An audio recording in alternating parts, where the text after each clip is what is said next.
Truckers see strange things on America's highways, but nothing like what happened on Jamestown Road that night. Before we begin, hit subscribe and tell us where you're watching from. Every week, we bring you real stories from America's darkest roads. Michael Torres had been driving commercial trucks for 14 years without ever believing in ghosts. He had heard all the legends that circulated among drivers, stories whispered in truck stops and shared over CB radio during long, lonely nights on the road. Tales of phantom hitchhikers, spectral passengers, and mysterious figures that appeared and disappeared on America's highways. Michael dismissed them all as urban legends, stories invented by tired drivers whose minds played tricks on them after too many hours behind the wheel. On March 15th, 2023, at exactly 11:45 p.m. on Jamestown Road near High Point, North Carolina, Michael Torres learned that some passengers are not entirely of this world. A woman in a blue dress, soaking wet from the rain, standing on the shoulder of the road with her thumb out, asking for a ride. Michael stopped, let her into his truck and drove for 20 minutes while she sat silently beside him, staring straight ahead, never speaking, never moving, barely seeming to breathe. And then, when Michael glanced at his passenger seat after passing an old abandoned church, the woman was gone. The door hadn't opened. There had been no sound. She had simply ceased to exist, leaving behind only a damp spot on the seat and a coldness in the air that made Michael's skin crawl. Michael wasn't the first driver to encounter the woman in blue on Jamestown Road, and he wouldn't be the last. For 60 years, since 1963, hundreds of drivers have reported the exact same experience. A woman in a blue dress, always appearing on the same stretch of Jamestown Road, always silent, always vanishing before reaching her destination. The legend has been investigated by police, documented by researchers, and featured in local newspapers. But no one knows who the woman is, why she appears, or what she's searching for on that lonely North Carolina road. The mystery deepened in 1979 when two truckers found a blood-stained blue dress on the side of Jamestown Road, in the exact location where the phantom hitchhiker was known to appear. The truckers reported their discovery to police, fearing they had stumbled onto evidence of a violent crime. Investigators examined the dress, searched the area extensively, but found no body, no additional evidence, no explanation for how a bloody dress came to be abandoned on that particular stretch of highway. The dress was catalogued as evidence in an unsolved case that remains open to this day, and the woman in blue continues to appear decade after decade, always in the same place, always wearing that distinctive light blue dress, always asking for a ride she'll never complete. Tonight, you'll learn the full story of the phantom hitchhiker of Jamestown Road, one of America's most persistent and well-documented ghost stories. A mystery that has haunted North Carolina for over 60 years and shows no sign of being solved. Michael Torres sat in his Freightliner at a truck stop in Charlotte, North Carolina, checking his delivery schedule on his tablet computer. It was 10:30 on a mild March evening, and Michael had a load of furniture that needed to reach a warehouse in Greensboro by 8 in the morning the following day. The distance was approximately 90 miles via Interstate 85, a straightforward drive that would take roughly 90 minutes under normal conditions, but Michael preferred to take his time, drive carefully, and enjoy the journey rather than rushing. He decided to leave at 11 p.m., which would get him to Greensboro around 1 in the morning, giving him plenty of time to rest before the morning delivery. At age 39, Michael was a veteran of the trucking industry, having started driving at age 25 after working several years in warehouse logistics. He had learned the trade from his father, who had been a trucker for 30 years before retiring. Michael took pride in his perfect safety record and his reputation for reliability. His current employer, a regional furniture distributor, valued him highly and gave him consistent work and favorable routes. Michael's truck was a 2020 Freightliner Cascadia, painted in company colors of dark green with white lettering. The truck was equipped with modern amenities, including a comfortable sleeper cab, satellite radio, and advanced navigation systems. Michael called the truck Green Machine, though he never mentioned this nickname to anyone, considering it a private joke. His cargo tonight consisted of bedroom and living room furniture sets headed for a large retail distribution center. The load was valuable but not particularly heavy, weighing 31,000 pounds, well within his truck's capacity. At 10:55, Michael completed his pre-trip inspection, checking all systems and securing his load. Everything was in perfect order. Michael climbed into his cab, started the engine, and pulled out of the Charlotte truck stop, heading north toward Greensboro. Michael's usual route would have been to take Interstate 85 the entire way, a direct highway route with multiple lanes and good lighting. But tonight, Michael decided to take an alternate route he had heard about from other drivers. Instead of staying on the interstate, Michael planned to cut across on Jamestown Road, a state highway that ran through rural areas between High Point and Greensboro. Several drivers had mentioned that Jamestown Road was a peaceful drive at night, with minimal traffic and pleasant scenery, making for a more relaxing journey than the busy interstate. Michael programmed the alternate route into his GPS and merged onto the highway system that would eventually lead him to Jamestown Road. The first hour of driving was completely routine. Michael passed through the outskirts of Charlotte, then through several small towns, each lit by streetlights and showing signs of late-night activity. A few gas stations remained open, their bright fluorescent lights creating islands of illumination in the darkness. Michael tuned his satellite radio to a classic rock station and hummed along to familiar song. Around midnight, Michael transitioned from the larger highways onto Jamestown Road, a two-lane state highway that immediately felt different from the routes he had been traveling. The road was narrower, darker, with thick forest pressing close on both sides. Streetlights were sparse, sometimes separated by miles. Michael saw no other vehicles, no signs of civilization beyond the occasional mailbox or driveway disappearing into the trees. The GPS showed Jamestown Road continuing straight for approximately 20 miles before reaching the more developed areas around Greensboro. Michael wasn't concerned by the isolation. He had driven thousands of lonely roads during his career and actually preferred the quiet to the chaos of busy highways.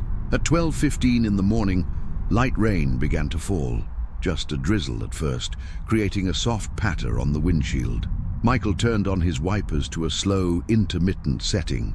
The rain gradually intensified over the next 15 minutes, developing into a steady spring storm with moderate rainfall and occasional gusts of wind. Michael reduced his speed from 60 to 50 miles per hour, maintaining safe control of his truck on the wet pavement. The rain created an almost hypnotic effect, the rhythmic sound of drops hitting the cab, the sweep of windshield wipers, the glow of taillights reflecting off wet asphalt.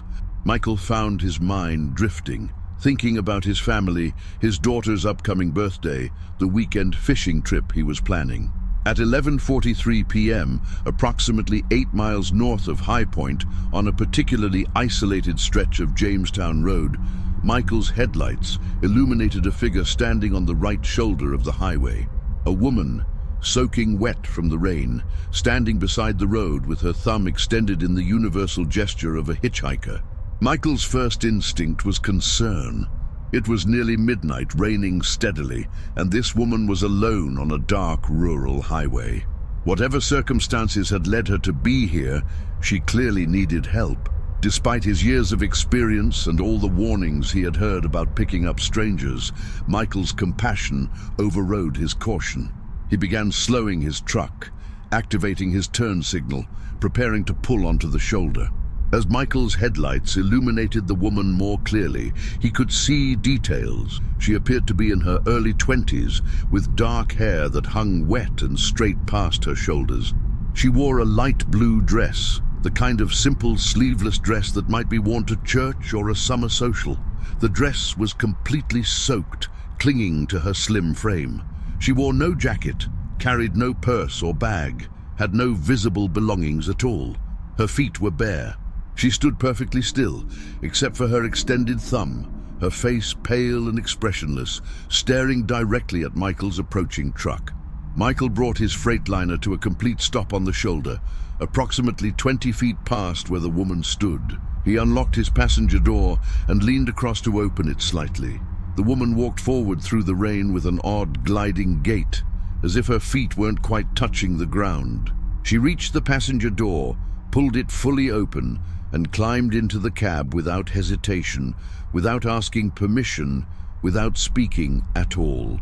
She sat in the passenger seat, pulled the door closed with a surprisingly gentle motion, and then simply stared straight ahead through the windshield. Michael waited for her to say something, to explain why she was out here, to tell him where she needed to go. But the woman remained silent. Michael tried to speak. "Hey, are you okay? You're soaking wet. Do you need me to call someone? Where are you headed?" The woman didn't respond. She didn't turn her head to look at Michael. She simply raised one arm and pointed forward down Jamestown Road, indicating that Michael should continue driving.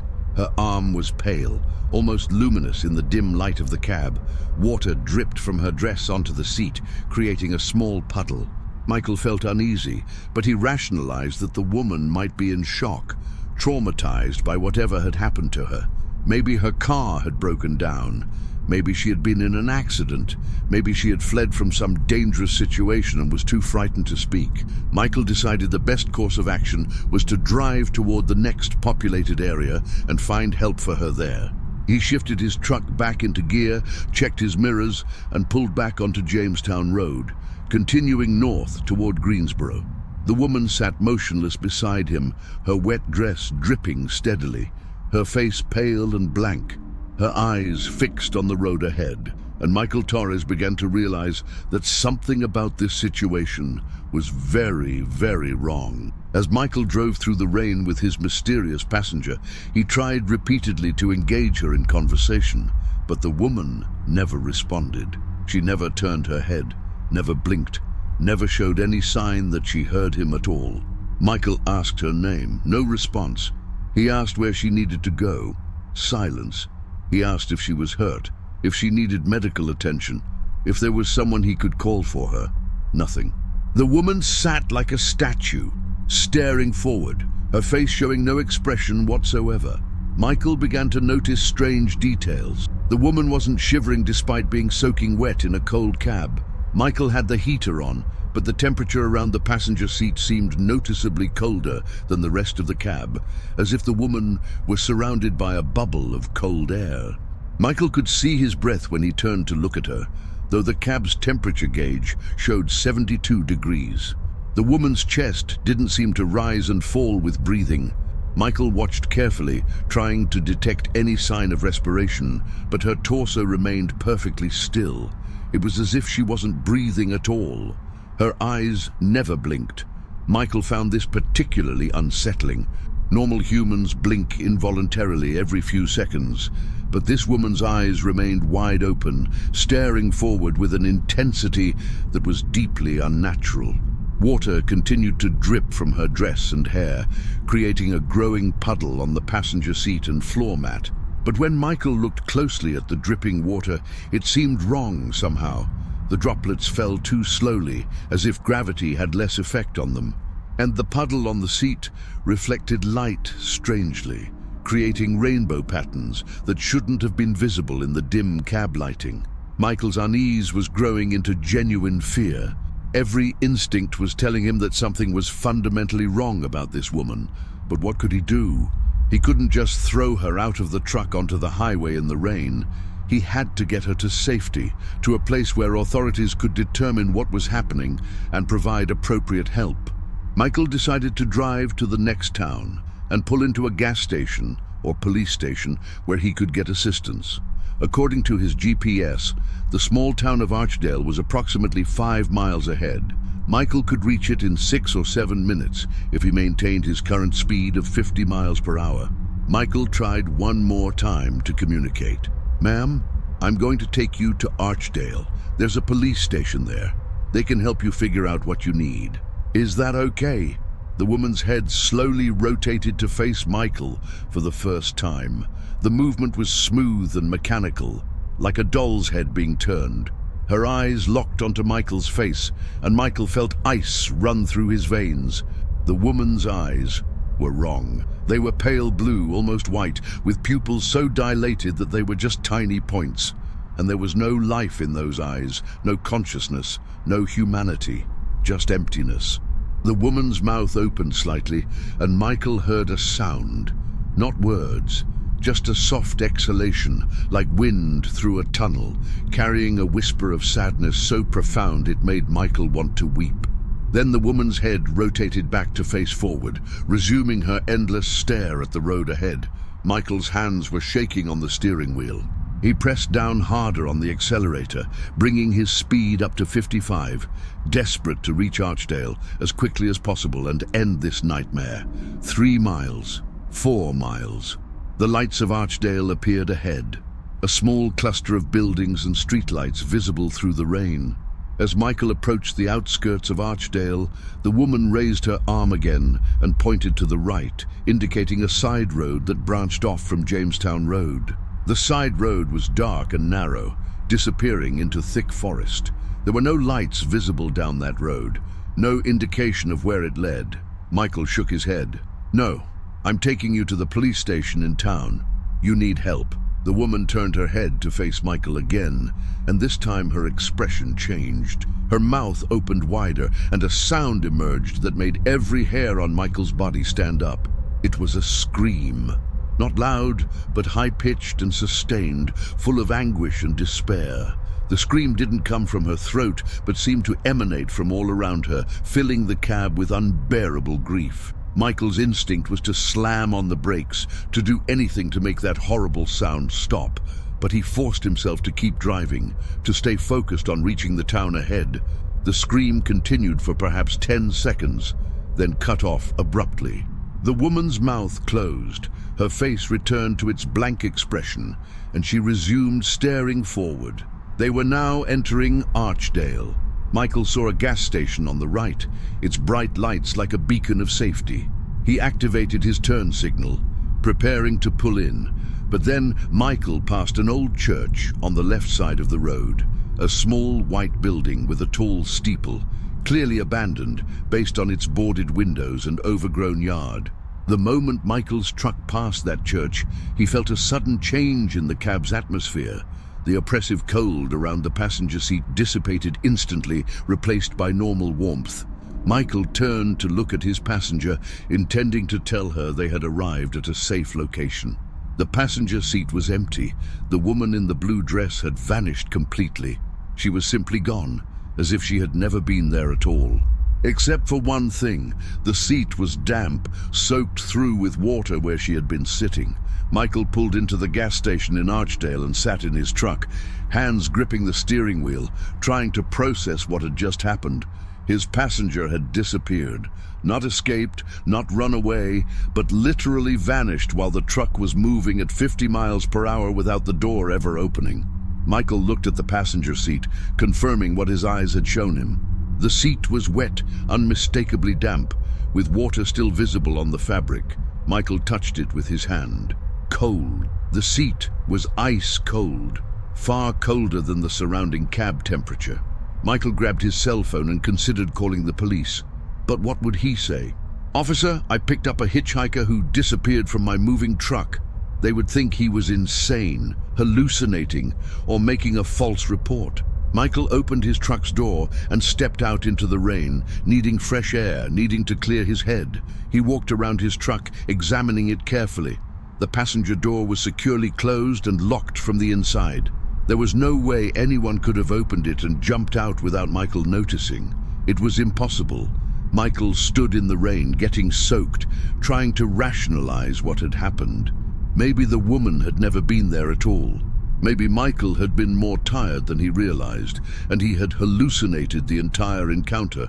But no, the wet seat proved she had been real. Something or someone had been sitting there, leaving behind physical evidence of their presence. Michael returned to his cab and spent the next hour sitting in the gas station parking lot, researching on his phone.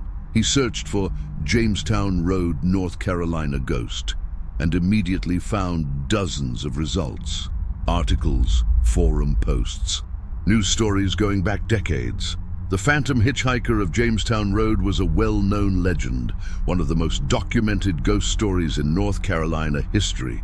Michael read account after account, his sense of shock deepening with each one. The descriptions were remarkably consistent. A young woman in her early 20s, dark hair, light blue dress, appearing on Jamestown Road near High Point, always at night, always in rainy weather, always silent, always vanishing from vehicles without opening doors. The sightings went back to 1963, over 60 years of reported encounters, hundreds of witnesses, including police officers, EMTs, and other professionals whose credibility was difficult to question. Michael found a newspaper article from the High Point Enterprise dated November 7, 1979. The headline read, "Truckers report finding bloody dress on Jamestown Road."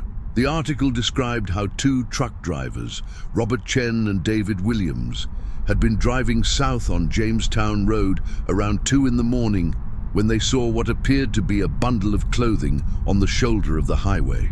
They stopped to investigate, thinking it might contain something valuable or might be evidence of an accident. What they found was a woman's dress, light blue in color, torn and heavily stained with what appeared to be blood. The dress was located at approximately the same spot where Michael had picked up his phantom passenger, near an old abandoned church. Chen and Williams had immediately called police, fearing they had stumbled onto evidence of a violent crime.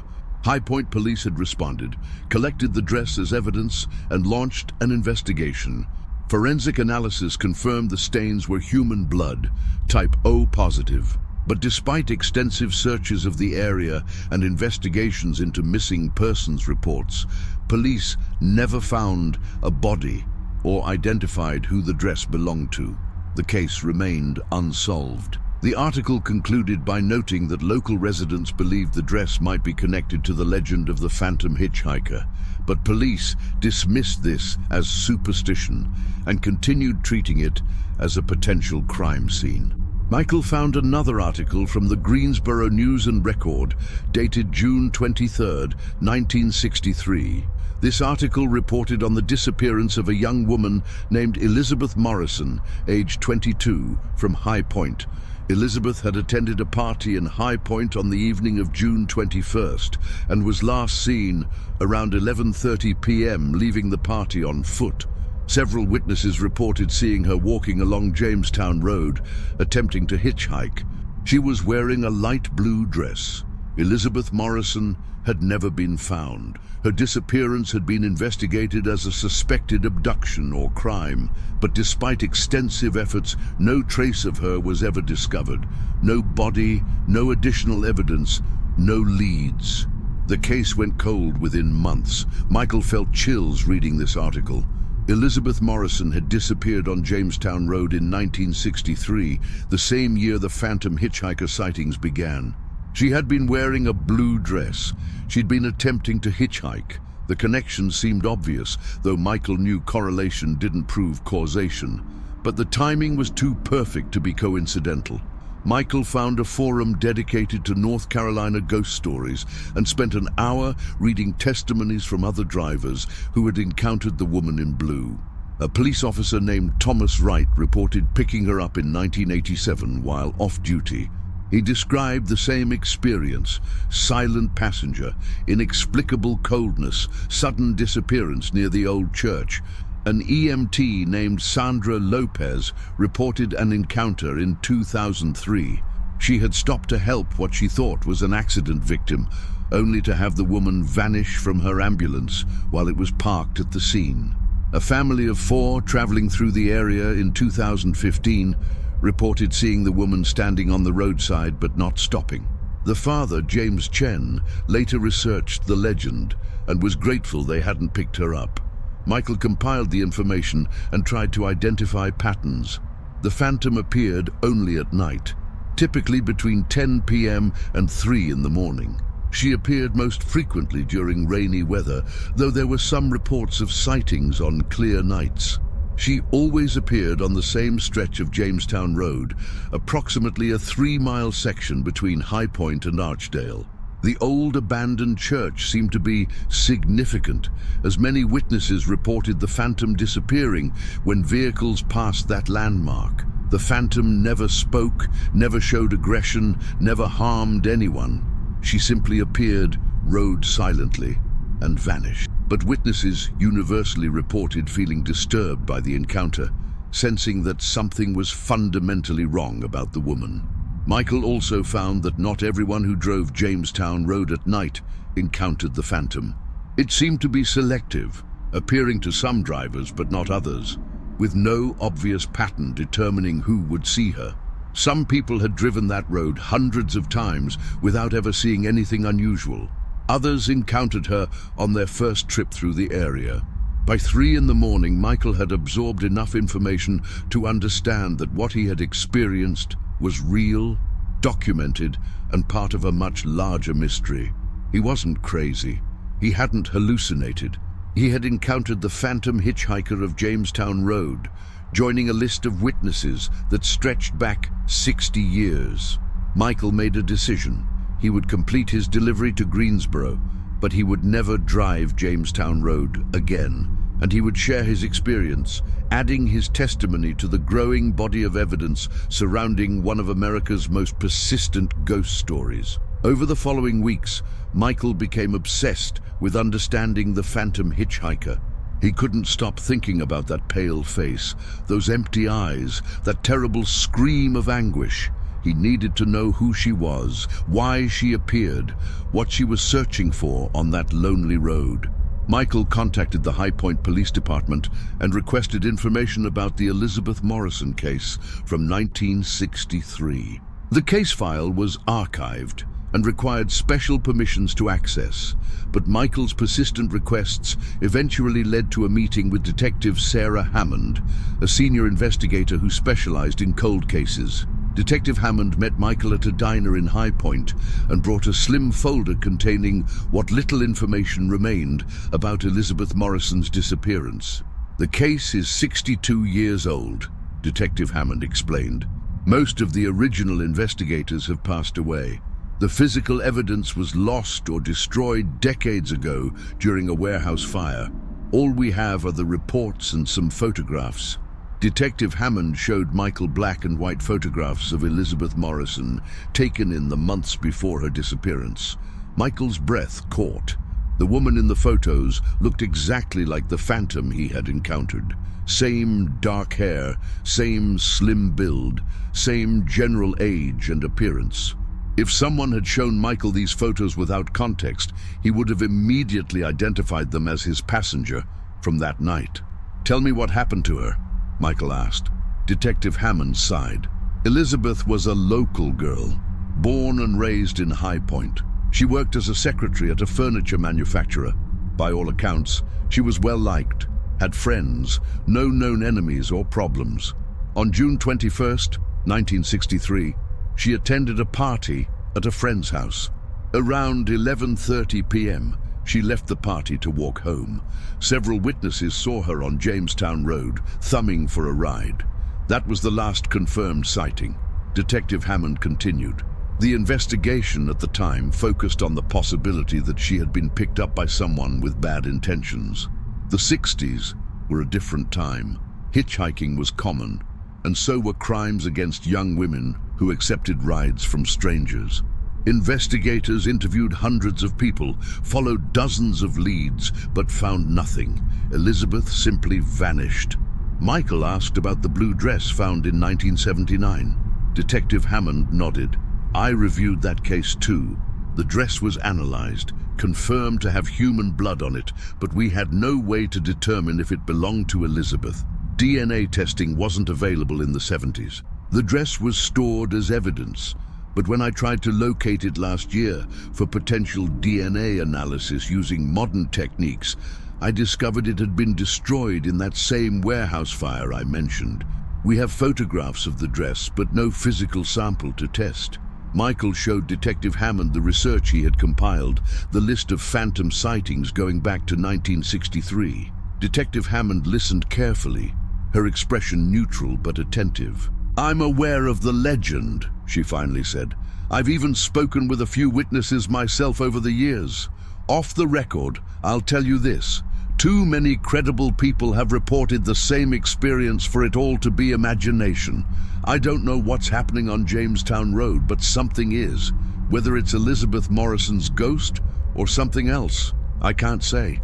But I believe the witnesses who report seeing her." Detective Hammond leaned back and studied Michael. "You're not the first person to come to me looking for answers. Every few years, someone who's encountered the phantom shows up wanting to understand what they experienced. I wish I could give you definitive answers, but I can't. What I can tell you is this: Elizabeth Morrison deserves to be found. If she's out there, if her remains are somewhere along Jamestown Road, she deserves to be laid to rest properly. Maybe that would end the hauntings." Michael asked if there had ever been searches specifically looking for Elizabeth's remains. Detective Hammond nodded. "Oh yes, multiple searches over the decades.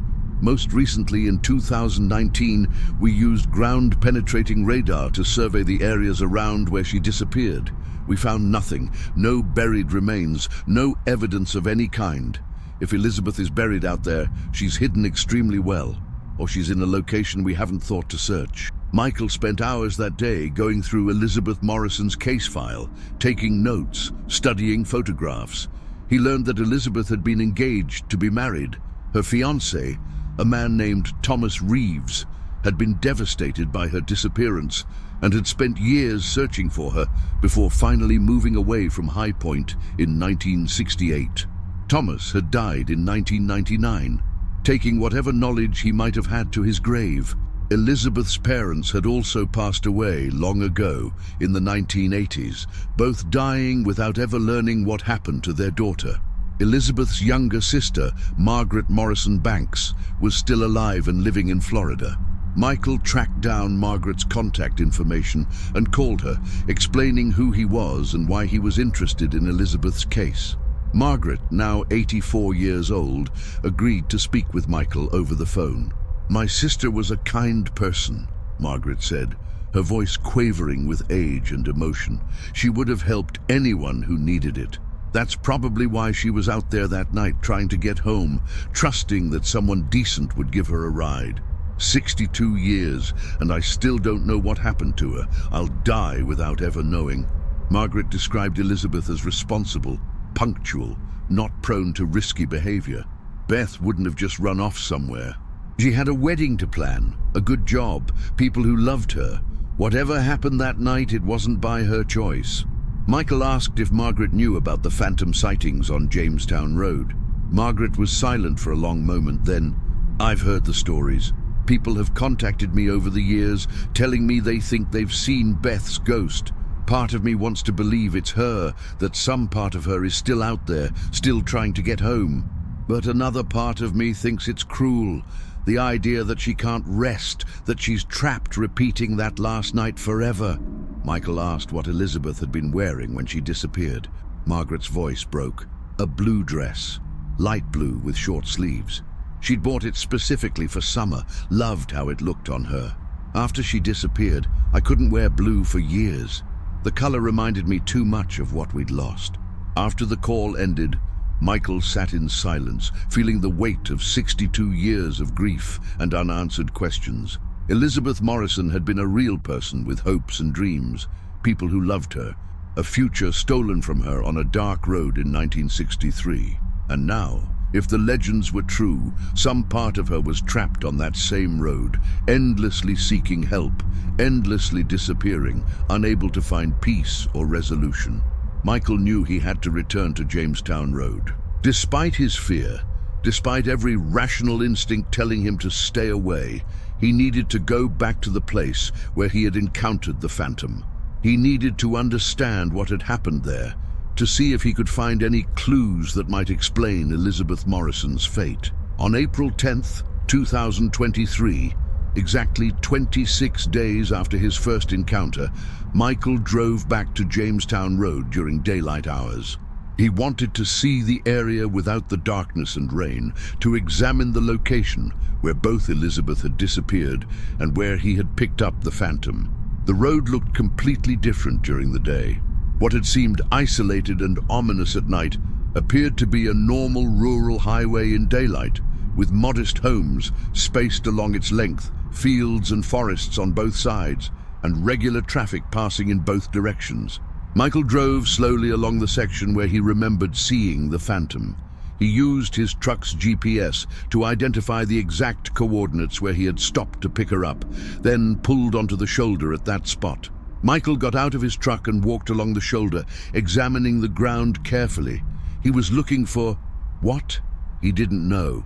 Some sign, some evidence, something that might explain the phenomenon. The shoulder was overgrown with grass and weeds. A drainage ditch ran parallel to the road, partially filled with trash and debris that had accumulated over years. Trees lined the area beyond the ditch, creating a dense forest that blocked the view of whatever lay beyond. Michael walked approximately 50 yards in each direction from where he had stopped, scanning the ground, the ditch, the edge of the forest. He found nothing unusual. No grave markers, no memorial crosses, no indication that anything tragic had occurred here. Just a normal roadside, indistinguishable from thousands of others across America. Michael then drove to the old church he had passed just before the phantom disappeared. In daylight, the church looked sad, but not particularly sinister. It was a small, white wooden building, clearly abandoned for many years, with boarded windows, a sagging roof, and paint peeling from its walls. A weathered sign near the road identified it as Bethel Community Church, founded 1887. Michael parked and walked around the church building, examining it carefully.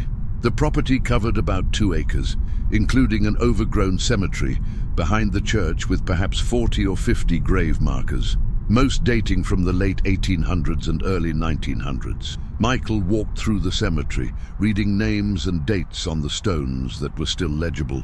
None bore the name Elizabeth Morrison.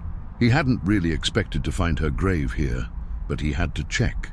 As Michael stood in the cemetery, he felt a strange atmosphere, a heaviness in the air that made him uncomfortable.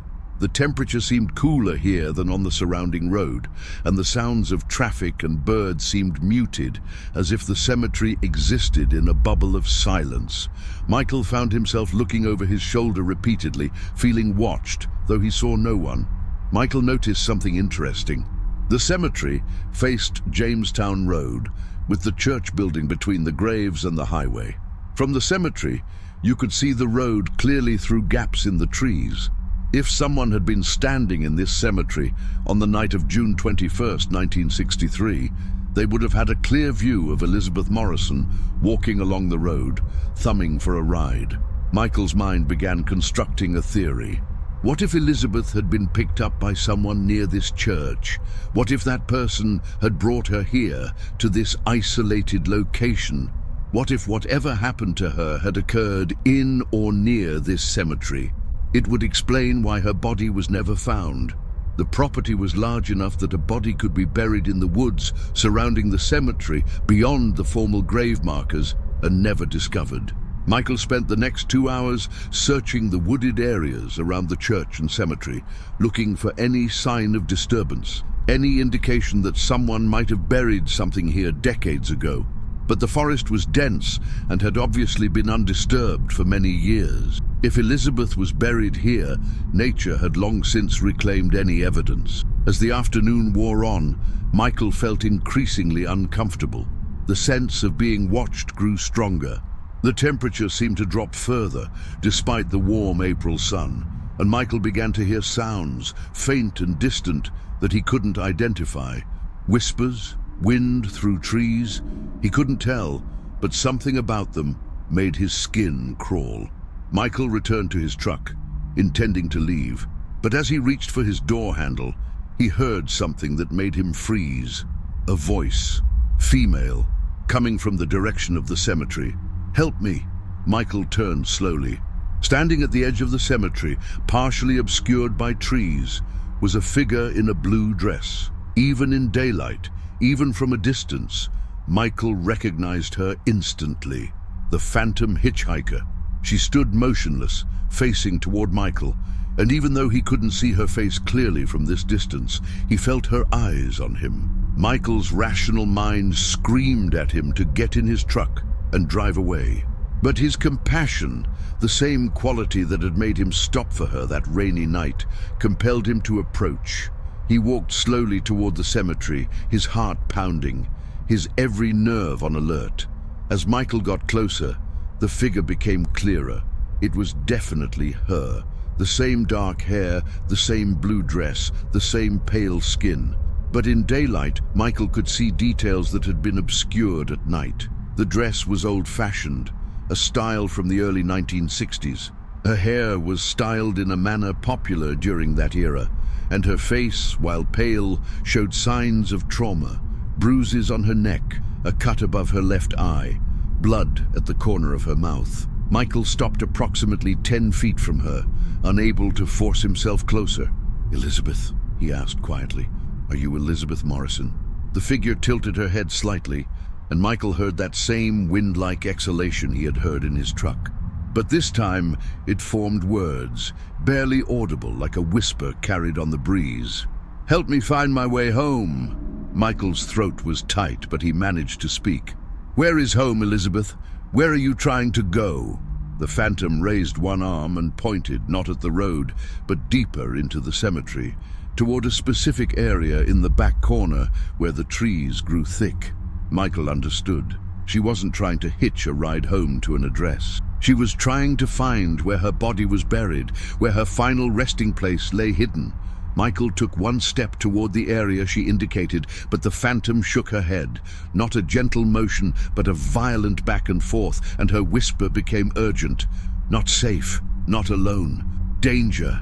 Before Michael could ask what she meant, the phantom vanished, disappearing instantly, as if she had never been there. Michael stood in the cemetery, shaking, trying to process what had just occurred. The phantom had communicated with him, had pointed to a specific location, had warned him of danger. Michael made a decision. He would not search that area alone. He would get help, bring authorities, investigate properly. If Elizabeth's body was hidden in those woods, she deserved to be found. And if there was danger involved, as she had warned, Michael wasn't foolish enough to face it alone. Michael reported his daylight encounter to Detective Hammond, describing everything he had experienced at the old church and cemetery. To his surprise, Detective Hammond took his account seriously and agreed to organize a search of the area. "We've searched that general location before," she explained, "but not recently, and not with the specific coordinates you're providing. If there's even a chance we might find Elizabeth Morrison's remains after 62 years, we have an obligation to look."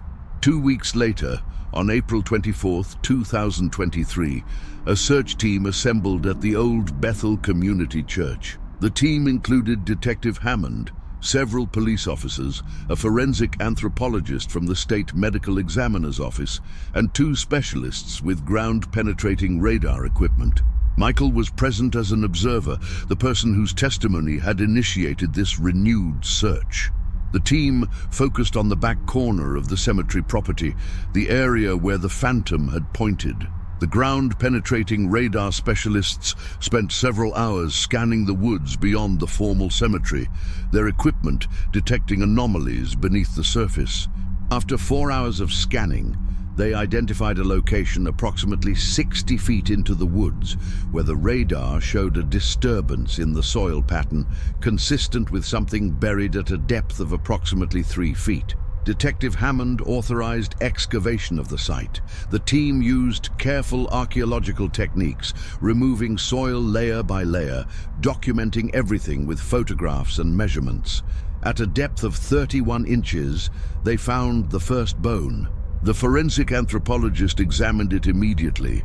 Human, she confirmed, appears to be a rib bone, significantly degraded by time in the soil. The excavation continued carefully.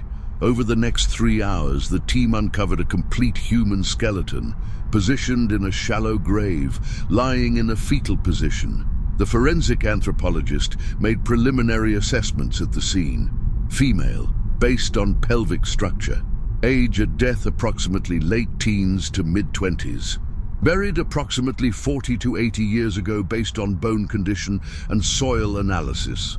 Cause of death unclear without further examination, but there appears to be trauma to the skull. Detective Hammond contacted the medical examiner's office, and arrangements were made to transport the remains for complete forensic analysis.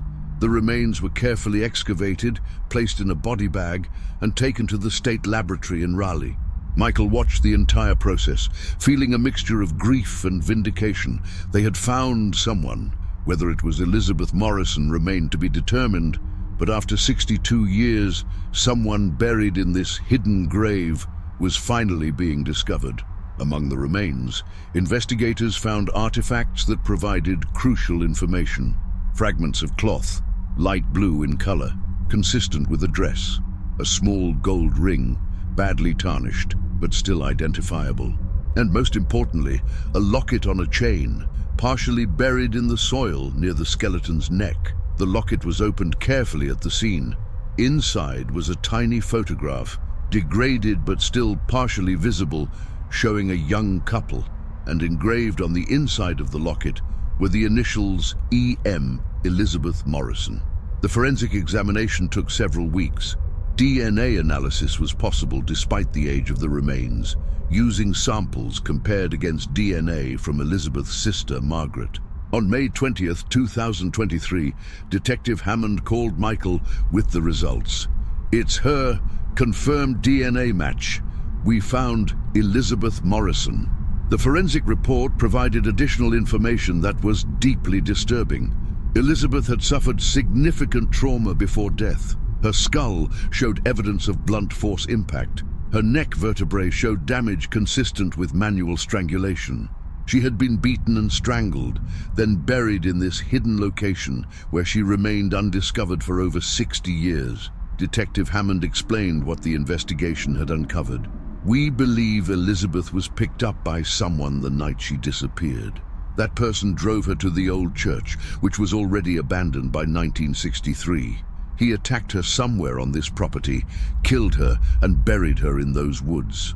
Then he left, probably believing she would never be found. The investigation into Elizabeth's murder was reopened as a homicide case. Detectives reviewed the original case files from 1963, looking for suspects. Several men had been questioned at the time, men known to frequent Jamestown Road at night, men with prior records of violence against women. But without a body, without evidence, no charges had ever been filed. Now, 62 years later, those suspects were all deceased. The man most likely to have killed Elizabeth Morrison was a 51-year-old factory worker named Harold Klein, who had been interviewed extensively in 1963. Klein had a history of assaulting women, had been seen driving on Jamestown Road the night Elizabeth disappeared, and had given conflicting statements to police about his whereabouts. But Klein had died in 1992, taking whatever knowledge he had to his grave. Justice for Elizabeth Morrison would never be served in a courtroom, but she had been found. After 6 decades of being listed as missing, of lying in an unmarked grave, of haunting the road where she died, Elizabeth Morrison could finally go home. Margaret Morrison Banks flew to North Carolina for her sister's funeral. It was held on June 21st, 2023, exactly 60 years to the day after Elizabeth had disappeared. Margaret was now 84 years old, the last surviving member of her immediate family. She wept as Elizabeth's remains were laid to rest in the High Point City Cemetery in a plot beside their parents. The gravestone read, "Elizabeth Ann Morrison, 1941-1963, finally home." Michael attended the funeral, standing at the back of the small gathering. He felt he owed it to Elizabeth to be there, to witness this final chapter of her story. After the service, Margaret approached Michael and took his hands in hers. "Thank you," she said simply. "You found my sister." You gave our family closure after 60 years. I can die in peace now, knowing Beth is at rest." Michael didn't know what to say. He hadn't really found Elizabeth. The Phantom herself had shown him where to look, but he accepted Margaret's gratitude with a nod. In the weeks following Elizabeth's funeral, Michael returned to Jamestown Road several times, always during daytime, always with a mixture of anticipation and fear. He wanted to see if the Phantom still appeared, if Elizabeth's spirit still haunted the road now that her body had been found and properly buried. Michael never saw her again. Other drivers continued to report sightings for a few weeks after the funeral, but the frequency decreased dramatically. By August of 2023, reports of the Phantom hitchhiker had ceased entirely. The woman in blue, who had appeared on Jamestown Road for 60 years, seeking help, trying to find her way home, had finally stopped appearing. Elizabeth Morrison had found peace. He worked with organizations that assisted families of the missing, sharing his experience and offering hope that even decades-old cases could sometimes be solved. The old Bethel Community Church property became a site of interest for paranormal researchers and ghost story enthusiasts. The church building was eventually purchased by a historical preservation society and stabilized to prevent further decay. A memorial plaque was installed near the location where Elizabeth's body had been found, honoring her memory and acknowledging the tragedy that occurred there. The plaque reads, "In memory of Elizabeth Ann Morrison, who disappeared from this location in 1963 and was found here in 2023. May she rest in peace." Detective Sarah Hammond continued working on other cold cases, inspired by the successful resolution of Elizabeth's case. She partnered with paranormal investigation groups, not because she necessarily believed in ghosts, but because she recognized that witness reports of unusual phenomena could sometimes provide leads that traditional investigation missed. "We have to follow the evidence wherever it leads," Hammond explained in interviews.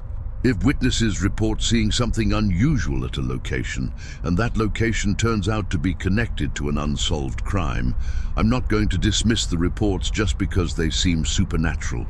Sometimes legends preserve truth. Margaret Morrison Banks passed away peacefully in her sleep in November of 2023, just 5 months after her sister's funeral.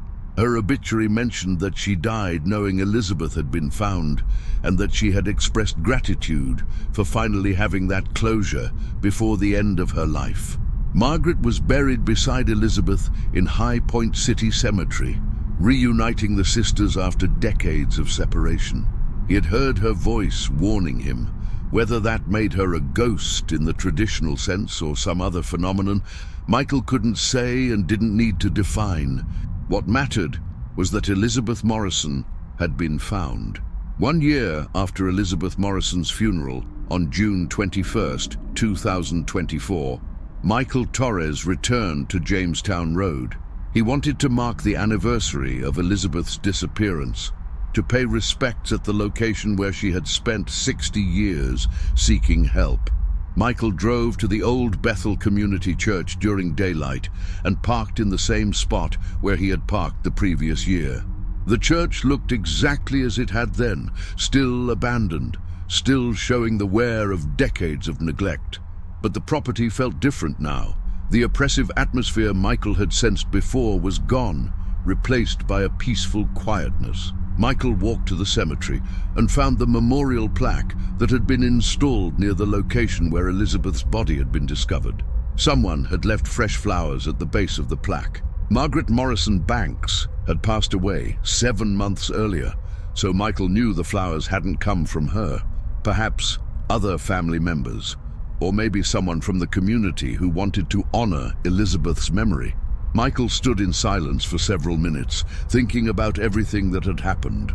A chance encounter on a rainy night had led to solving a 62-year-old murder case. A ghost story had preserved the memory of a real victim until technology and investigation could finally uncover the truth. Elizabeth Morrison had used the only means available to her to communicate what had happened, appearing to countless drivers over 6 decades, showing them where she had died, hoping someone would eventually understand and investigate. Michael felt profound gratitude that he had been the one to finally understand her message. Michael stood for a moment, listening to the silence. A quiet breeze passed through the trees, just the world settling back into peace. Michael drove to High Point City Cemetery to visit Elizabeth's grave. He brought white roses, placed them beside the headstone, and whispered, "I hope you found peace, Elizabeth." After 60 years, the woman in blue had finally made it home.